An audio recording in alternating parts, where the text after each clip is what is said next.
네. 자, 또 이제 채권법 살펴보겠습니다. 어찌 보면 양이 많을 수도 있는데요. 제가 일단 글자 크게 큽니다. 책으로 만들면 이렇게 많지는 않습니다. 그렇다고 해서 민법의 그 양을 100가지, 100개로 좀 만드는 것도 의미가 없습니다. 사실은. 그거는 본인이 직접 하시는 겁니다.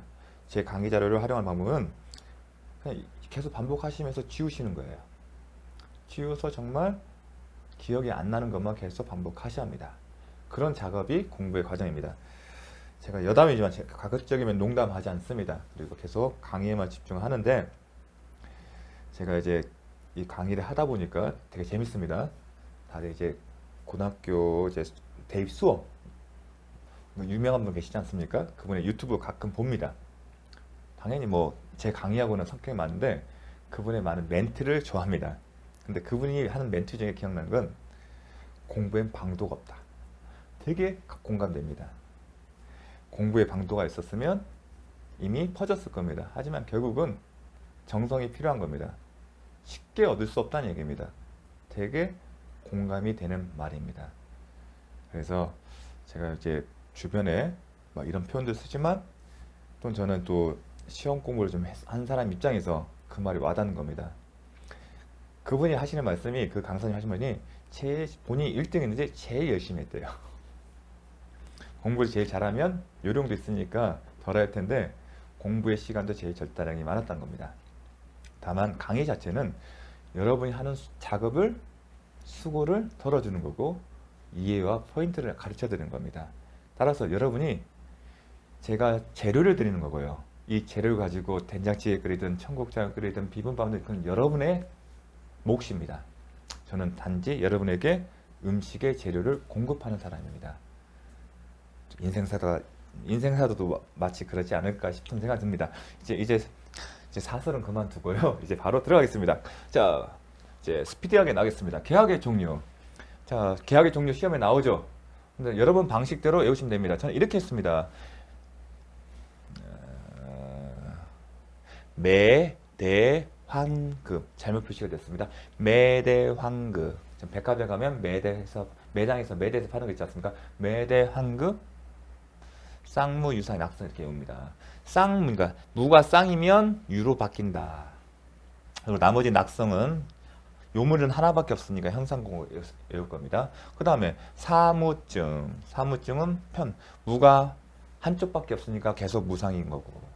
그리고 이거 내십시오. 쌍무계약이면 유상계약이다. 하지만 유상계약이면 쌍무다. 틀립니다.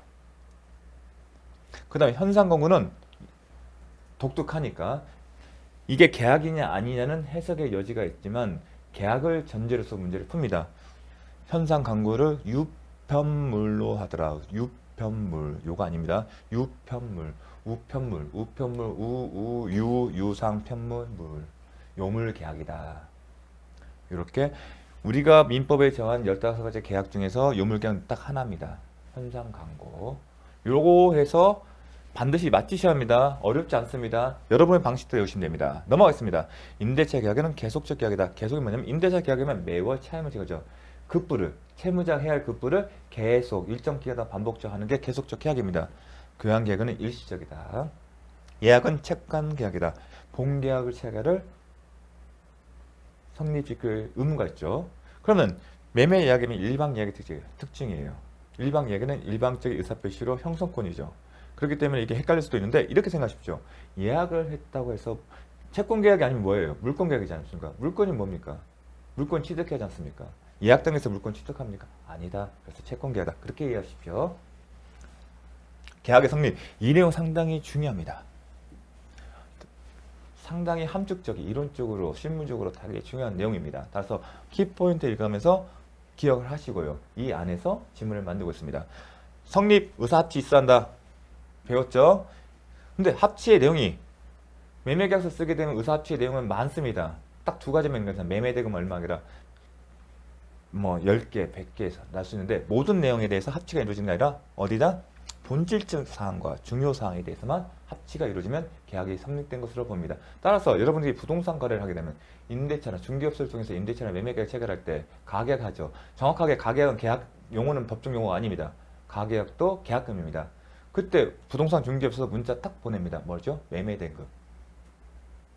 계약금 얼마. 그게 바로 본질적 중요사항에 관한 거다. 그래서 가계약의 문제는 과연 가계약이 지급된 시점에 계약이 성립되느냐를 쟁점이 됩니다. 그것도 할 말이 많은데 특강이기 때문에 넘어가겠습니다. 그리고 구체적으로 의사합치가 있거나 적어도 뭐 매매대금 얼마 하지만 적어도 장래 구체적으로 특정할 수 있는 기준과 방법 등에 관한 합의가 있으면 매매계약이 성립된 걸 본다. 더 매매계약 성립 범위를 더 넓혀준 겁니다. 자, 계약이 성립하기 위한 청약은 승낙만 있으면 단순 동의만 계약이 성립하는 구체적이고 확정이다. 청약하면 구체적이고 확정적인 의사표시다. 즉 동의만 하면 계약이 성립하는 거다. 근데 현실에서 청약하고 승낙하고 그 반응합니다. 서로 협의하에 결정되면 하는 거지 청약 보내고 승낙하세요 하는 게 아니죠. 이건 예전에 청약과 승낙에 관련된 규정들, 의사표시 규정들은 다 예전에 인터넷이 발달하기 전에 그런 경우에 상정화해서 한 거기 때문에 하지만 그래도 종종 필요합니다. 분양 권고나 그렇게 할 때는 확정적이고 이 개념이 중요합니다. 확정적이고 구체적인 의사표시다. 그 의미는 승낙 단순히 동의만으로 성립할 수 있도록 그래 오케이 하면 계약이 성립할 정도로 구체적이고 확정적인 겁니다. 청약은 계약의 내용을 결정할 수 정도의 사항을 포함시켜 필요하다. 요게 핵심입니다. 넘어가겠습니다. 자, 문제. 계약의 본질적인 내용에 대하여 무의식적인 불합의가 있는 경우 취소할 수 있다. 아니다. 합의가 있어야죠. 항상 계약은 의사표시죠. 의사표시를 자기 잠자는 속에 합의가 된다고 되겠습니까? 깨어나 있을 때 의사표시를 해야만이 효력을 인정하고 법적 구속 유형을 인정하는 겁니다. 무의식적 불합의 있을 때는 아니다. 불특정 다수에 대한 청약은 효력이 없다.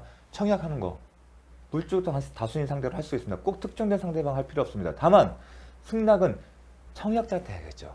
청약자이기 때문에 특정이 되는 겁니다. 따라서 불특정 다수에 대한 승낙은 있을 수 없다. 계약 내용이 제시되지 않는 강호는 청약. 계약 내용이 제시되지 않는 강호는 당연히 청약이 아니겠죠. 뭐가? 청약의 유인이다. 항상 청약과 청약의 유인은 구별이 됩니다. 청약의 유인에 대해서 상대방이 소비자가 의사를 표시할 때 그게 청약이 되는 거고 이 광고를 했던 사람이 이제 승낙자가 되는 겁니다. 만약에 주고받는 게임이 된다면 하도급 계약을 제하는 견적서 제출한 행위가 청약이다. 통상적으로 견적서 제출해서 뭐합니까? 견적서 제출대로 다 계약이 그 금액에 오케이 되지 않습니다. 견적서를 받아오고 금액에 소위 말하는 내고가 이루어지죠. 따라서 청약의 유인이다. 분양 광고 내용 통상적보다 청약의 유인이다. 그렇기 때문에 광고와 달라요. 하지만 광고업자는 계약체 분양업자는 책임을 지지 않습니다. 왜냐하면 청약의 유인이기 때문에. 그런 문제점이 있기 때문에 의사표시 해석상 분양 광고의 내용에 대해서도 확정적인 구체적인 의사표시로 보고서 계약의 내용으로 포섭하는 게 대법원 판례의 점진적인 발전적인 태도입니다. 왜냐하면 소비자를 보호하기 위해서. 청약은 상대방이 있는 의사표시다. 배웠죠? 청약은 상대방에 도달한 때 효력이 생긴다. 지금부터 배우는 것들은 이미 복습입니다. 민법 총칙 시대 의사표시 도달에 대해서 배울 때 이미 나왔던 지문들이 많습니다. 따라서 복습하는 개념으로 쭉쭉 읽어 나가도록 하겠습니다. 청약이 발송된 뒤 상대방에게 도달하기 전에 청약자에게 사망하거나 제한 능력이 되었다도 영향이 있다 없다? 없다. 청약이 상대방에게 도달하기 효력이 발생하더라도 청약자는 이를 처리할 수 있다? 아니다. 효력이 발생하면 청약의 구속력이 발생해서 처리할 수 없습니다. 매매계약 당사자 중 매도인이 매수인에게 매매계약의 합의해제를 쓰고 뭐라고 읽는다? 계약이다. 합의해제는 뭐다? 계약이다. 새로운 계약이다. 이미 계약을 했는데 효력이 발생한 계약을 합의해제란 새로운 계약을 통해서 소급하여 효력을 없애는 게 합의해제 계약이다. 따라서 합의해제도 계약이기 때문에 청약도 있고 승낙이 있을 수 있다. 그 전제에서 설명하는 겁니다. 합의해제를 청약하였다가 할지라도 매수인이 그 청약에 대해 조건을 붙이거나 청약에 대해서 조건을 붙이거나 변경을 가해 승낙할 때는 뭐를 본다? 기존의 청약을 거절과 동시에 새로운 청약으로 볼 수가 있고 그 상대방은 상대방의 종주의 상대방의 청약은 실효된다. 중요한 표현이죠. 이미 본 겁니다. 다시 않겠습니다. 청약자 갑이 을에게 2020년 청약자가 기한을 했어요. 이의가 없으면 승낙한 것을 본다라고 표시한 경우 을이 기간까지 이의하지 않더라도 계약은 성립하지 않다. 즉 구속력이 없다. 승낙 의무가 없다는 겁니다. 법적으로 이렇게 표시하더라도 청약자잖아요. 쉽게 해서 제가 여러분들 집 앞에 이 물건은 언제까지 반송하지 않으면 매수한 것으로 간주하고 여러분은 지정된 계좌로 돈을 보내십시오. 매매계약이 말도 안 되는 소리죠. 그렇게 생각하십니다. 그게 뭐라냐? 승낙 의무가 없다. 청약에 대해서 대답할 의무가 없다. 대답하지 않았더라도 청약에 따라서 계약이 성립되지 않는 겁니다. 승낙자에게 아무런 효력이 없고 그에 대한 승낙 여부를 통지할 의무도 없습니다. 승낙의 기간을 정한 계약의 청약은 당연히 청약자가 그 기간 내 승낙 통지를 받지 못한 때에는 효력이 있죠. 기간을 정했으면 그 기간 내 승낙 통지가 도달돼야겠죠. 격지자 간에 떨어진 사람들, 반대말은 대하자 간에 우리 협상하게 되면 계약서 쓸 때 만나서 하잖아요. 그게 대하자 간에 떨어지는 서울에 있는 사람, 제주도에 있는 사람. 승낙, 이 경우에는 의사표시는 원칙이보다 도달주의다. 표시를 해야만 효과가 생기잖아요. 그러면 표시면 상대방 그걸 알아야 하잖아요. 그게 도달해야 한다. 하지만 격지자 간에는 발송한 때다. 이거는 멀리 떨어져 예전에 지금의 시대하고는 맞지 않습니다. 유물이에요. 유물. 구석기 시대 유물이라고 생각하시면 됩니다. 근데 도달주의에 대한 예의는 지금도 할 수가 있습니다. 매매계약할 때 해제 의사표시 같은 경우도 당사자 간에 동일한 내용의 청약이 상호예요. 여러분과 제가 여러분한테 청약도 하고 저한테 청약을 했습니다. 상호 개처된 경우 그리고 그 청약의 내용이 같아요. 그럴 때는 양 청약이 제가 여러분한테 보낸 청약이 도달한 때 그리고 여러분이 저한테 청약이 저도 받았을 때 계약이 성립된다. 도달한 때 발송한 때 아닙니다. 그러겠죠. 자, 기억하십시오. 제가 여러분한테 제 강의 들으십시오. 제 강의 듣겠습니다. 얼마에 하게 되면 오케이 됩니다. 각자 받았을 때. 자, 이런 문제는 맞추셔야 동시이행 관계에 있는 어느 일방의 채권이 양도되더라도 동일성이 인정되다. 제가 동일성이 인정이 나오게 되면 채권 관련해서 동일성이 인정되면 뭐 한다? 동시이행 항변권이 붙어 있다. 양도된 채권에는 상대방의 동시이행 항변권이 붙어 있다고 생각을 하십시오. 채권 양도, 동일성이 인정된다. 채권이 내용이 확정된 거다. 하게 되면 그 플러스. 그럼 전제가 뭐예요? 쌍무계약일 때. 이제 배우겠지만 쌍무계약 때 특징이 뭐죠? 동시에 항변권과 그 다음에 이혼 부담의 법리가 정립됩니다. 따라서 채권이 쌍무계약이라는 전제로 해서 동시에 관계는 어느 일방이 채권이 있다면 이제 시험은 그렇게 생각을 하십시오. 시험은 다 그렇게 출제가 됩니다. 쌍무계약을 전제로 해서 채권이 양도를 했을 때 동일성 인정되는 전제에서 동시에 항변권을 행사할 수 있다는 것을 사례형으로 묻는 경우가 많습니다. 그래서 머릿속에 쌍무계약이다 동시에 항변권 있다고 가정을 했을 때 무조건 채권에 붙어 있다. 그래서 상대방은 내가 계약의 상대방이 아니지만 상대방 채무자는 당연히 동시에 항변권을 행사할 수 있다. 자, 어떤 경우에 이게 했는지는 또 사례를 보는데 일단 키포인트는 동시에 항변권이 붙어 있다. 행사할 수 있다. 생각하셔야 합니다. 동시에 항변권은 쌍무계약을 체결한 본래의 당사자에게 인정되는 것은 아니다. 그래야 양도가 돼도 따라가는 거죠. 대가적 의미의 채무가 동일성을 유지한 다음 다른 자와 사이에서도 인정된다. 그러니까 채권 양도만 기억하십시오. 이거는 시험범위 아니기 때문에. 임대차 종료. 지금 갑자기 갈등을 느꼈습니다. 설명을 드릴까 하는데 나중에 사례에서 설명을 드리겠습니다. 임대차 종료 후 보증금을 반환받지 못한 임차인이 동시에 항변권에 기하여 임차 목적물을 점유하는 경우. 자, 보증금의 반환과 임대차 계약은 유상계약이죠. 쌍무계약이죠. 당신이 동시에 항변권이 있을 겁니다. 근데 종료 후에는 서로 돌려줘야겠죠. 보증금을 반환받지 못했잖아요. 자, 그러면 임대인의 임차인에게 뭐라 해주죠? 임대차가 보증금을 반환할 의무가 있고 임차인은 임대인에게 임대차 목적물을 인도할 의무가 있습니다. 둘의 관계는 어떻다? 동시에 항변권이다. 따라서 임차인이 돈을 받기 전까지는 계속 그 목적물에 있을 수가 있습니다. 따라서 동시에 항변권을 행사할 수 있다. 그러면 먼저 떠오르는 게 뭐다? 적법하기 때문에 채무불이행 손해배상 청구권 할 수 있다 없다? 없다. 불법행위에 대한 손해배상 청구권 할 수 있다? 없다. 남은 것보다 부당이득 반환 청구권. 여기는 대법원 판례가 독특한 분류가 있습니다. 이는 동시에 항변권이면서 이행을 거절하는 권능이 있다. 어디서 있죠? 유치권도 유치해서 이행을 거절할 권능이 있다. 그 개념에 뭐가 있다? 사용수익의 권능이 있다 없다? 없다. 내가 사용수익한 그 이익을 보유할 수 있다? 없다. 그러면 상대방에게 돌려줘야 한다. 그런데 독특한 점에서 실질적 이득, 즉 동시에 항변권을 행사한 자가 종전대로 만약 주택에서 계속 살려는 것 같다면 종전대로 계속 살았을 때는 차임 상당의 이득을 돌려주는 거고, 만약에 임차권 등기를 하고서 이사를 갔다 하면 사는 게 아니기 때문에 차임 상당의 부당이득을 반환할 의무는 없습니다. 다만 시험에서는 안 나옵니다. 실질적 이득 개념이기 때문에. 다만 불법이 아니다는 것만 기억을 하십시오. 동시에 항변권은 당사자의 주장이 없어도 항변하면 항변에 말하지 않으면 판단하지 않는다. 주장이 없어서 직권적으로 고려할 수 있다? 아니다. 항변은 말해야 합니다. 말해야만이 판사님이 판단해 주십니다. 인정되는 예, 인정되지 않는 예, 특히 인정되지 않는 예도 중요하겠죠. 자, 구분소유적 공유관계 해소로 인하여 공유 지분권자 상호 간에 발생한 지분 이전 등 경우는 구분소유적 공유의 특징이 뭐죠? 각자 소유하는 겁니다. 각자 물건의 소유권을 넘겨주는 거예요. 그럼 동시에 교환계약으로 생각하시면 됩니다.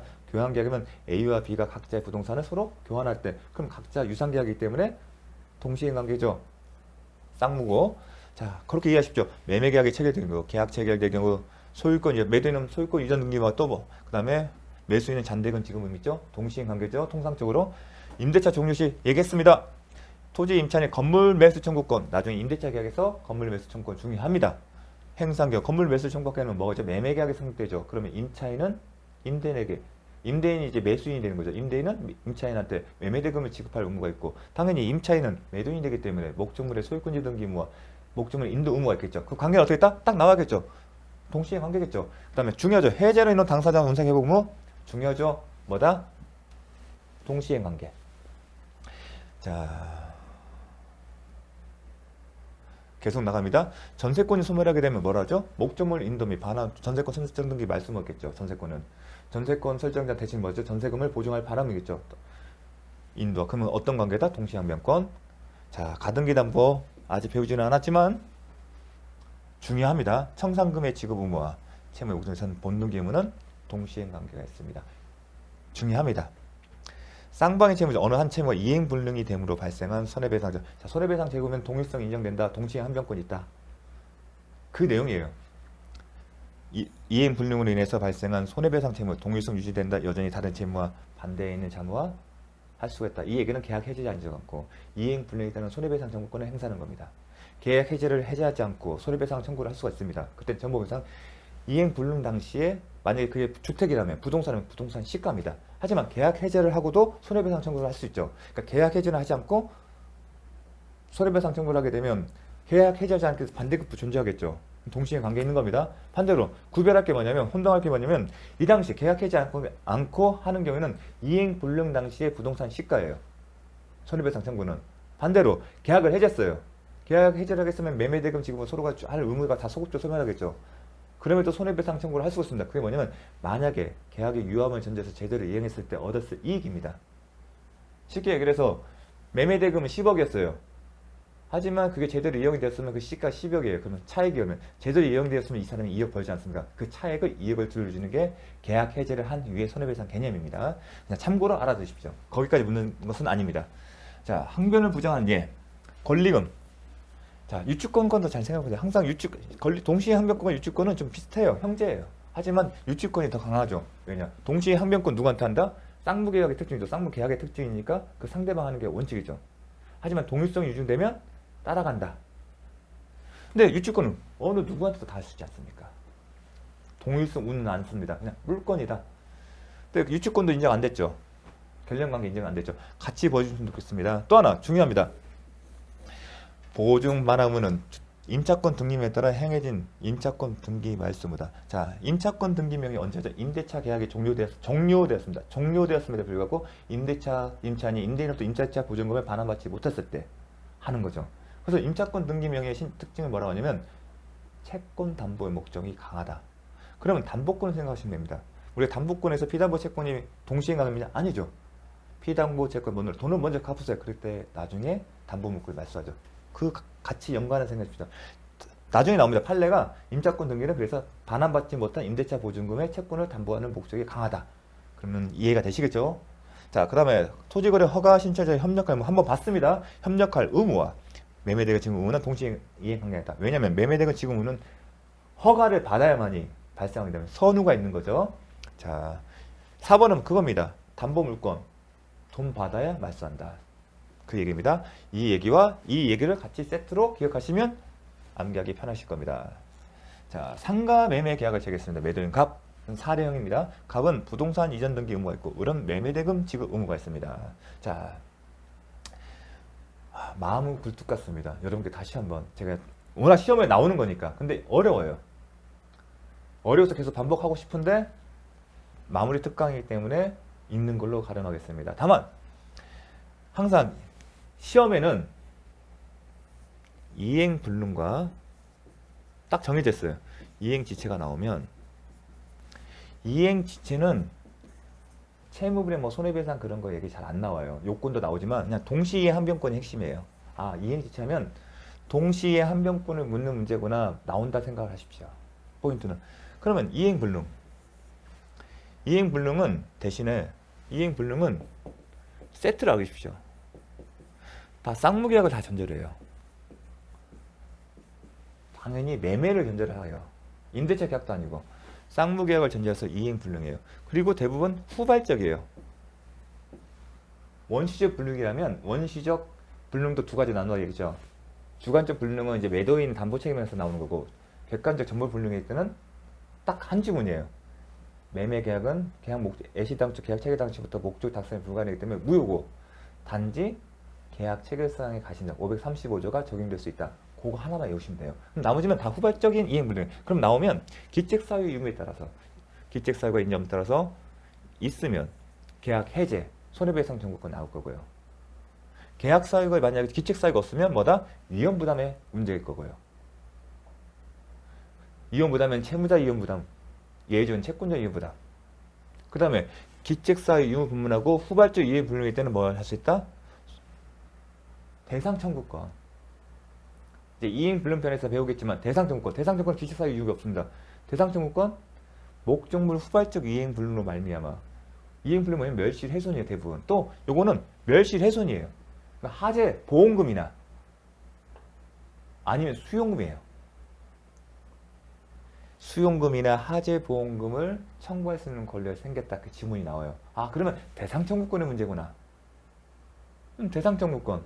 근데 대상 청구는 목적물에 가름해서 놓은 거잖아요. 목적물에 가름한 것은 목적물에 급부의무가 있다는 얘기죠.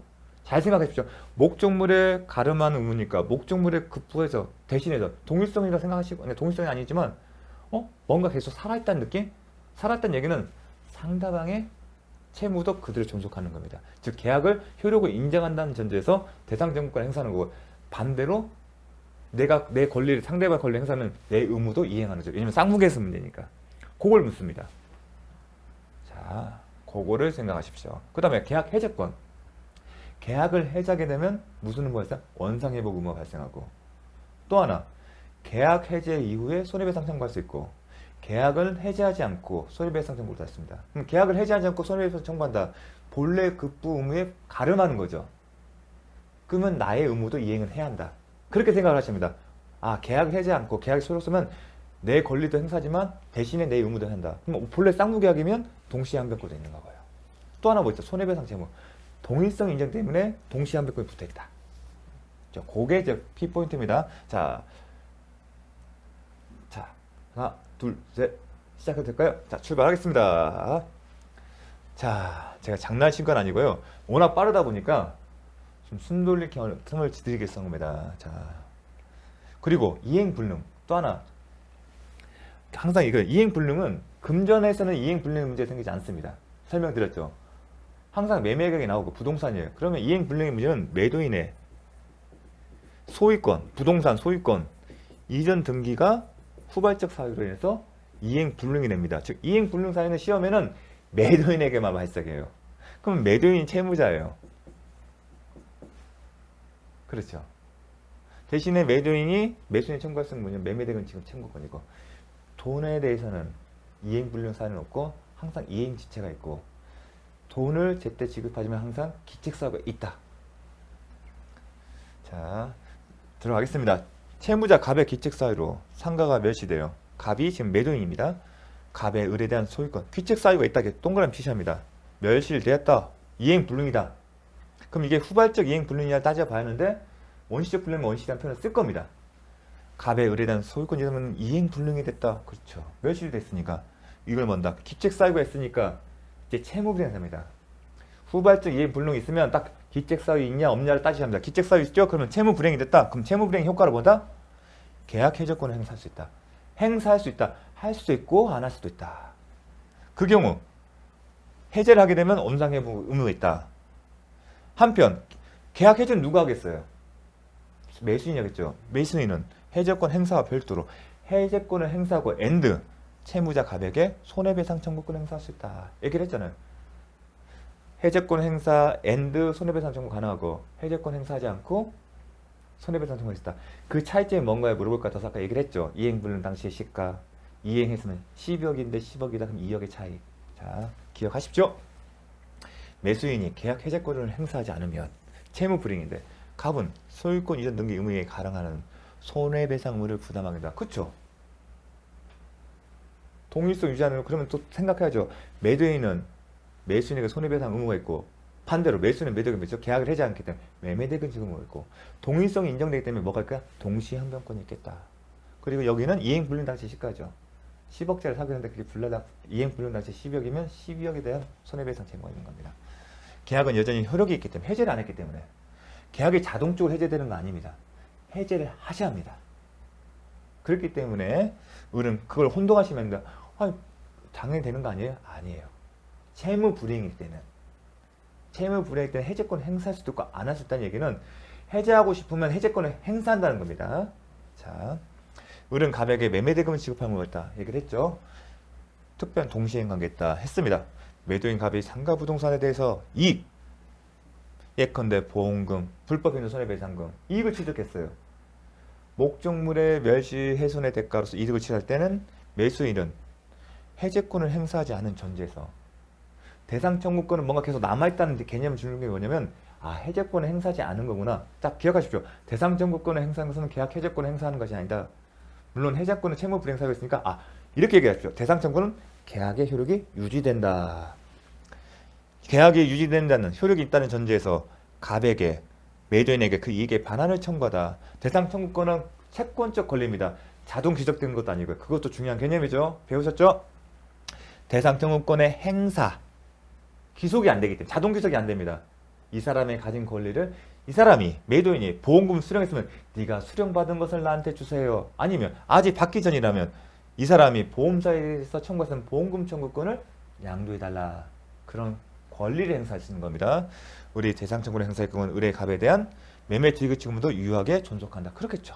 이 얘기를 하려는 건데 매매대금 지급도 살아있다는 얘기예요. 따라서 대상 청구권 행사하려면 동시행 관계 때문에 자기 매매대금 지급 의무도 이행합니다. 어디서?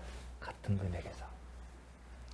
또 하나 물상대와 헷갈리시면 안 됩니다. 물상대에서는 지급이 되면 물상대권을 행사할 수 없는데 이 경우에는 지급을 받더라도 할 수 있다. 자, 차원이 달라요. 그건 저당권이고 이건 계약이잖아요. 본래 급부에 가름하는 것이기 때문에 갑에 기책 사유가 없다. 기책 사유가 없으면 이연부담. 매도인이 채무자죠. 이행불능이에요. 기책 사유가 없으면 채무불이행 책임을 안 지죠. 채무불이행 책임을 안 지기 때문에 자신의 의무를 이행할 필요가 없는 거예요. 그럼 남아있죠. 근데 상대방의 매매등은 그 운명을 어떻게 하는 겁니다. 자기 채무는 이제 없어져요. 기책 사유가 없으면 이행할 의무가 없어요.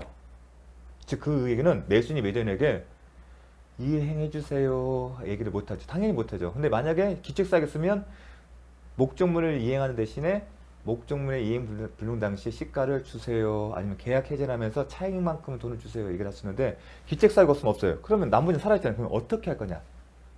채무자 이행 부담은 너 네 의무 벗어났잖아. 그럼 상대방 청구하면 안 되지. 그 이유는 네가 부담해야지. 매매대금 지급 청구권을 행사를 못하는 거다.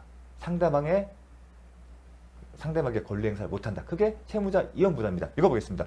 갑의 의뢰에 대한 소유권 이전 등기 불능이 되었지만 갑의 기책 사유가 없었기 때문에 갑은 을에게 채무 불이행 책임을 부담하여진다. 즉 의무를 이행하지 않아도 된다. 즉 을은 갑에게 채무에 기초한 계약권 해제 내지 손해배상 청구권도 행사할 수 없습니다.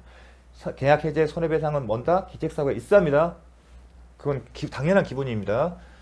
갑은 을에게 매매대금 지급을 청구한 이게 이연 부담의 문제였죠. 그럼 너는 네 의무는 벗어났는데 매도인이 채무자가 채권자인 매수인에게 매매대금 지급을 청구할 수 있냐?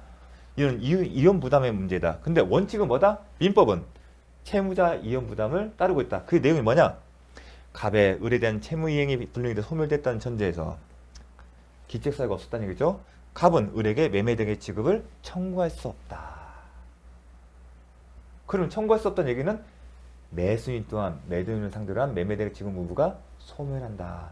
그러면 이렇게 됨으로써 기책 사유가 없고 후발적 이행 불능이고 이건 후발적 이행 불능입니다. 이행 부담은 후발적 이행 불능이고 기책 사유가 없으면 당사자 모두 채무자 이혼 부담이 원칙이 적용된다면 결론적으로 당사자 의무는 서로 없어진 거죠. 자동적으로 소멸하는 거예요.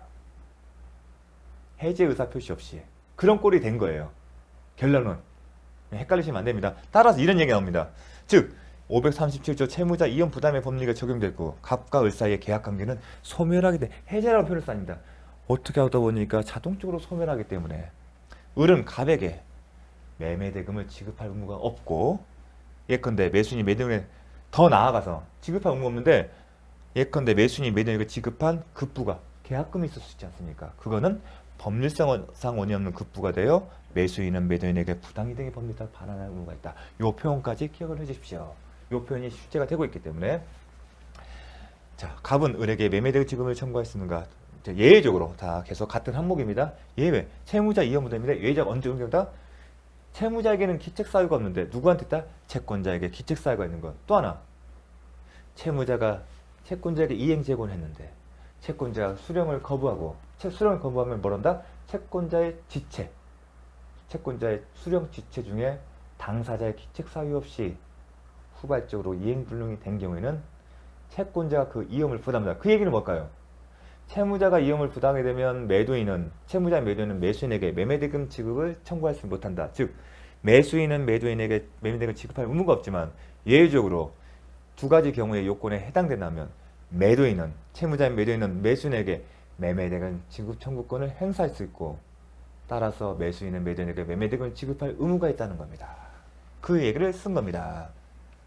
결국 매수인 을은 자신의 채무를 이행할 의무이다. 그러면 시험은 지문에 수령 지체 중에 당사자 책임 사유 없이 이행 불능이 됐거나 아니면 채권자 기책 사유로. 대부분 채권자 채무를 용어를 안 쓰고 갑과 을이니까 여러분 지문 풀 때는 누가 채권자이고 채무자. 항상 매도인이 채무자입니다. 왜냐면 이행 불능은 어떤 게 발생한다? 소유권자 등기부잖아요. 매수인은 아니죠. 만약에 교환계약이라면 잘 보셔야겠죠. 부동산을 서로 주기로 했기 때문에 이행 불능은 양쪽 다 생길 수 있기 때문에. 자, 그렇게 해서 문제를 푸시면 됩니다. 어렵게 되면 교환계약입니다. 매도인 감이 똑같습니다. 대상 청구권은 기책 사유 상관없이 생기는 겁니다.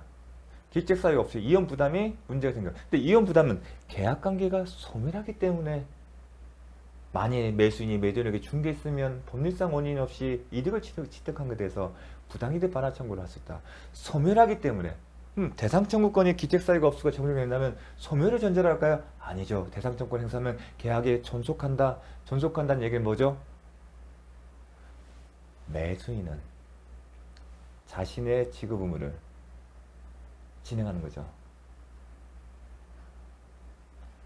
대상 청구권 행사하면 매수인이 대상 청구권 행사할 거 아니겠습니까? 매도인이 받는 이익이 있으니까요. 그러면 매수인도 대금 지급 의무가 있다는 것을 기억하십니다. 효력이 계속 유지되어 있다는, 살아있다는 겁니다. 살아있기 때문에 자신의 채무도 이행을 해야겠죠. 그리고 어떤 관계? 동시행 관계 될 거다.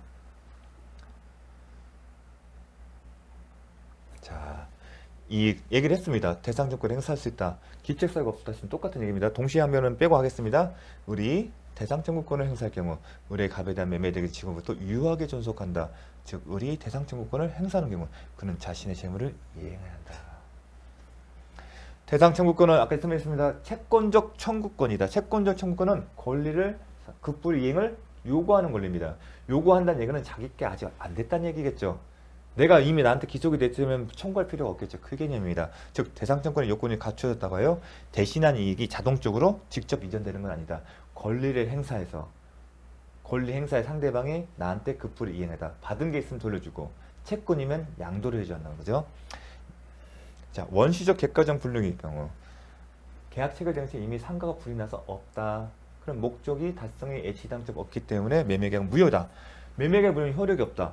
효력이 없다는 건 매매계약 효력이 있다는 권리 의무 관계 발생하지 않는다. 그렇게 기억을 하셔야 합니다. 다만 따라서 그렇기 때문에 효력이 없기 때문에 채무 불이행 문제, 이혼 부담의 문제, 대상 청구의 문제는 발생하지 않습니다. 이 세 가지는 기본적으로 계약이 효력이 있다는 전제에서 시작했습니다.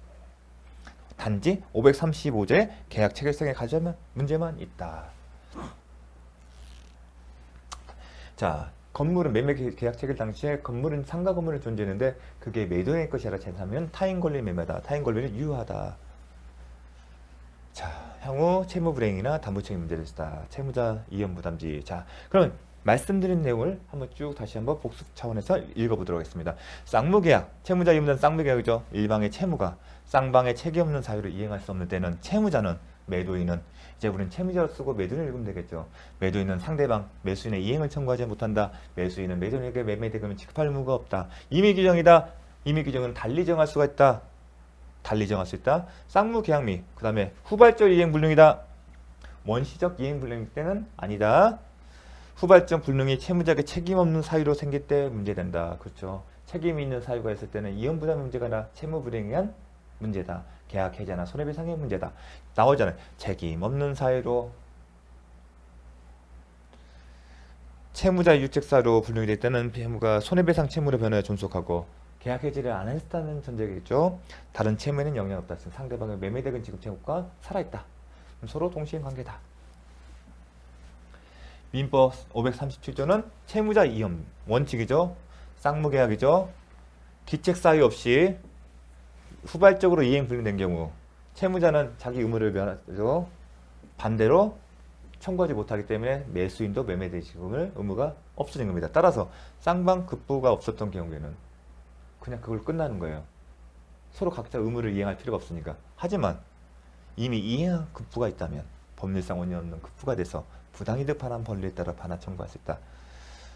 채권자가 대상 청구를 행사할 경우 그렇지 않다. 왜냐하면 기책 사유가 없는 경우에도 대상 청구를 행사했는데 대상 청구는 계약이 유효하게 존속한다는 전제를 하기 때문에 상대방의 매매대금 지급도 살아있는 거죠. 후발적 이행 불능이 책임을 인한 것이고, 자, 후발적 이행 불능이다. 쌍방의 책임이 없는 사유다. 발생원이 쌍무계약이다. 이 경우는 원칙대로 가겠네요. 530조 기한 반대 채권의 소멸 및 그에 따른 부당이득 청구권과 대는 선택권을 갖는 거죠. 정리를 한 겁니다.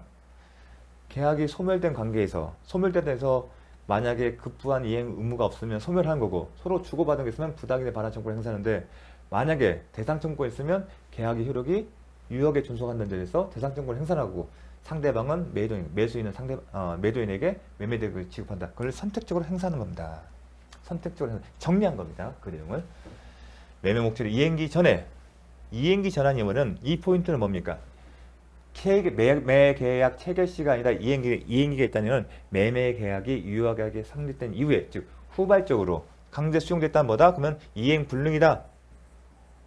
매수인이 대상적으로 행사하면 매도인은 매매대금을 청구했다. 했죠? 대상적으로 생각 이거는 후발적 이행 불능이고 강제 수용이면 기책 사유가 없는 거잖아요. 강제 수용은 기책 사유 이행 불능이라고 쓰고 and 강제 수용이면 기책 사유가 없다. 그럼 이행 부담이 문제다. 대상 청구권을 행사하게 되면 의무 있다. 자, 당사자 일방이 대상 청구권을 행사하려면 상대방에 대해 반대급부를 이해하는 의무 있다. 자, 이 설명 때문에 계속 설명을 드린 겁니다. 원칙 채무자 이연 부담 원칙에 대한 예외. 어떤 경우다?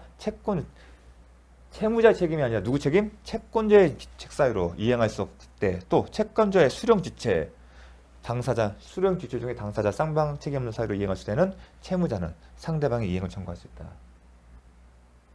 정확하게 암기를 하셔야 합니다. 출제 반드시 됩니다.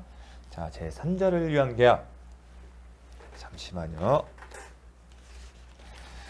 자, 잠깐 숨 좀 고르도록 하겠습니다. 되게 중요합니다. 여러분이 정리를 하세요. 여러분 방식대로. 다만 얘가 설명되는 이해 포인트를 그리고 암기의 포인트를 설명해 드렸습니다. 자, 3자를 위한 계약도 중요합니다. 출제가 되고 용어가 익숙치가 않기 때문에 상당히 힘들 수도 있습니다. 하지만 잘 정리를 해서 나오는 포인트만 딱 정했어요. 그러니까 제가 지금 특강 정리는 나오는 부분만 해설은 여러분이 혼자서 공부할 수 있도록.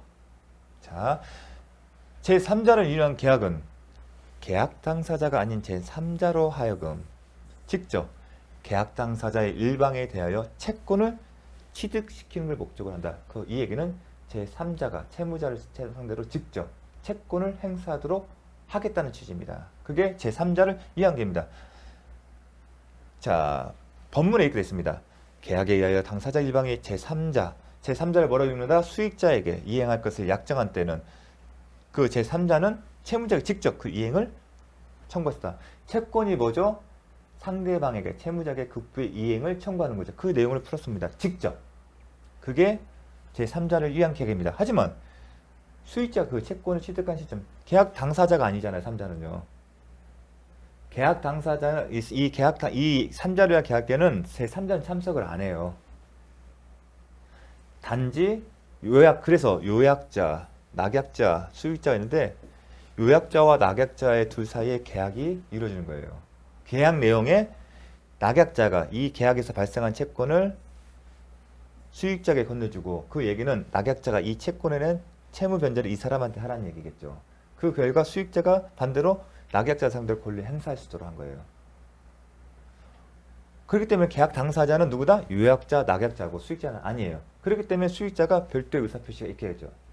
내 그 권리를 취득하겠다. 증여도 여러분 계약이죠. 어찌 보면 증여잖아요. 왜 이런 개념이냐면 증여도 단독 행위가 아니에요. 계약이에요. 그 얘기는 뭐냐면 그 증여를 받겠다는 사람의 승낙이 필요한 거예요. 마찬가지로 수익자도 그런 위치에 있는 거예요. 그래서 수익의 의사표시를 일사하니 그때부터 이 채권을 취득하는 거고 수익자가 어떠한 답변도 하지 않을 때는 낙약자가 최고를 해서 일정 기간에 답변을 하지 않을 때는 어떻게 처리한다? 거절한 것으로 본다. 그런 조항이 나온 겁니다. 읽어보겠습니다. 전항의 경우에 제3자의 권리는 제3자가 채무자에 대하여 계약의 이익을 받을 의사를 표시한 때에 생긴다. 주의할 점, 소급되지 않는다. 계약 체결 시에 소급된 게 아니라 의사를 표시한 때. 그리고 수익의 의사표시는 제3자가 채권을 취득하기 위한 요건이지 제3자를 위한 계약의 성립이나 유효 요건은 아니라는 걸 하십시오. 즉 수익자의 의사표시와 상관없이 요약자, 낙약자 계약은 유효하게 성립한다는 의미인 겁니다. 즉 수익자가 수익의 의사표시 않는다 해서 이 사람들 계약에 영향을 끼치는 것은 아니라는 겁니다. 다음 제3자의 권리는 제3자가 채무자 대 수익 의사를 표시를 하면 계약 성립 시에 소급한다. 아니다. 의사를 표시한 때. 자, 그리고 기본가계 요약자 조금만 더 하겠습니다. 낙약자, 수익자 항상 기본이 있겠죠. 기본은 있다. 기본 잠시만요. 저도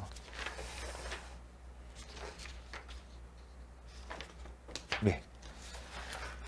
그리고 요것만 하시면 요약자, 낙약자 사이는 기본가액가 있고 기본 보험 보상관계 여기 나왔네요. 기본 보험 보상관계 요거는 개념 아시고요.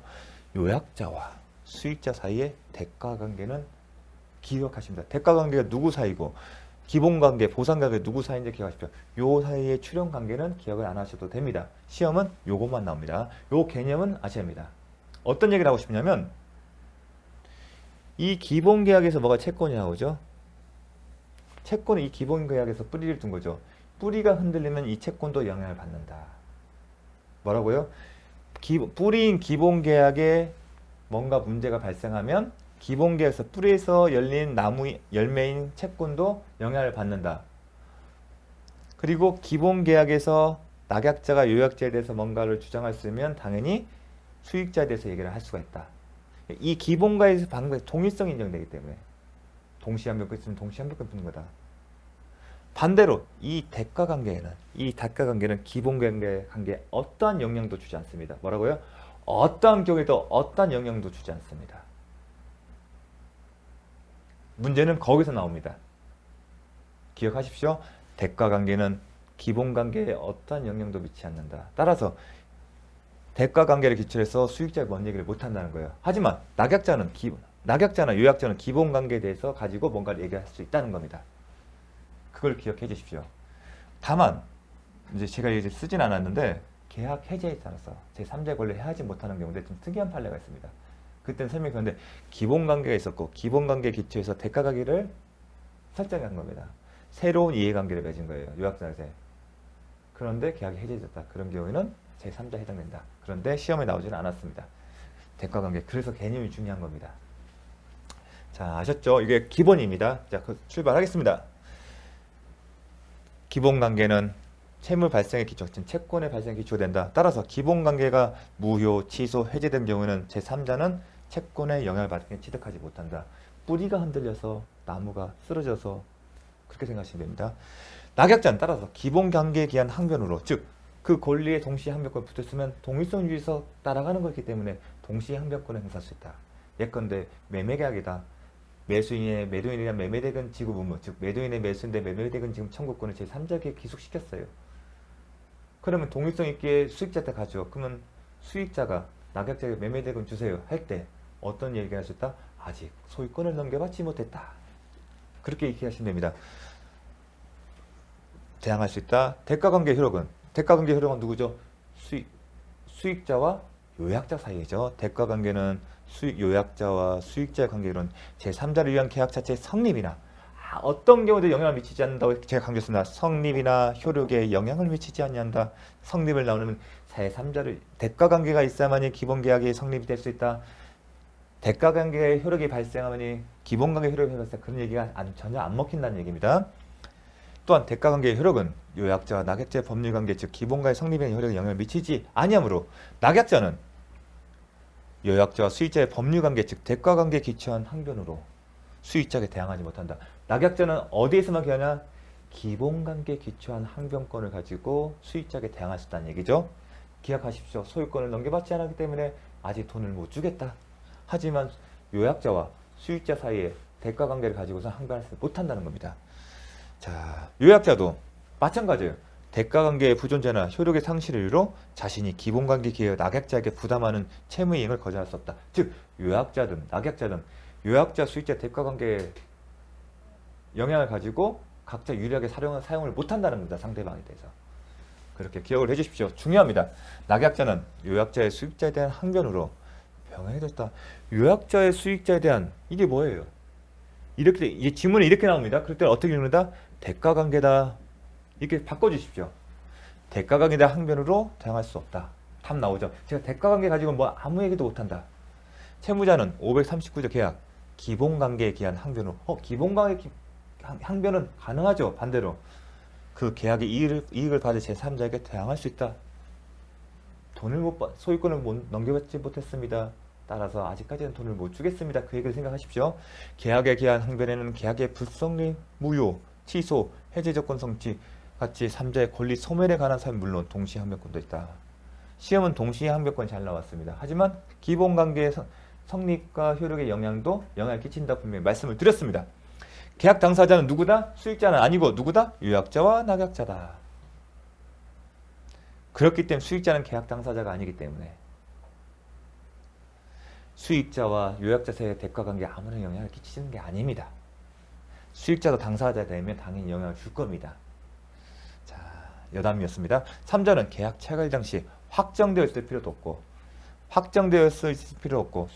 또한 현존할 필요도 없다. 반드시 체결 당시에요. 언제요? 제3자를 위한 계약 체결 당시에 태아보험